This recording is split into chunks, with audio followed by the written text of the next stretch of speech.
முழுமையாக கட்ட தவறியதால் சுமார் 43,289 பேருக்கு பயண தடை விதிக்கப்பட்டுள்ளது.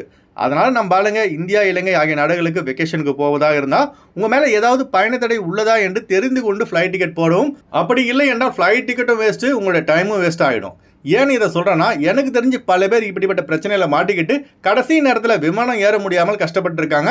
அதனால் நம்ம மேலே ஏதாவது ஃபைன் இருக்கான்னு தெரிஞ்சுக்கிட்ட பிறகு ஃப்ளைட் டிக்கெட் போடுங்க. அடுத்த தகவல், குவைத்திலிருந்து விடுமுறைக்காக கேரள மாநிலம் கொச்சினுக்கு குவைத் ஏர்வேஸ் விமானத்தில் வந்த கேரளாவை சேர்ந்த தாமஸ் என்கிற 56 வயதுடைய ஒருவர் திடீரென ஏற்பட்ட உடல்நலக்குறைவால் விமானத்திலே உயிரிழந்த சம்பவம் பெரும் சோகத்தை ஏற்படுத்தியுள்ளது. லீவுக்கு சொந்த ஊருக்கு சந்தோஷமா வந்த நம்மை போன்ற ஒரு வெளிநாட்டவரின் திடீர் மரணம் பெரும் சோகத்தை ஏற்படுத்தியுள்ளதுங்க. இதுதாங்க வெளிநாட்டு வாழ்க்கை. என்னதான் சம்பாதிச்சாலும் சாகும்போது கூட குடும்பத்தோடு இருக்க முடியாத ஒரு கஷ்டமான நிலையை தான் ஒவ்வொரு வெளிநாட்டவரும் வாழ்ந்துட்டு இருக்கோம். இன்னா லில்லாஹி வ இன்னா இலைஹி ராஜிஊன். அடுத்த தகவல், நம்முடைய பல காதிம் விசா சப்ஸ்கிரைபர்ஸ் கேட்கக்கூடிய ஒரு டவுட்டுங்க. அதாவது பார்த்தீங்கன்னா, காதிம் விசாவில்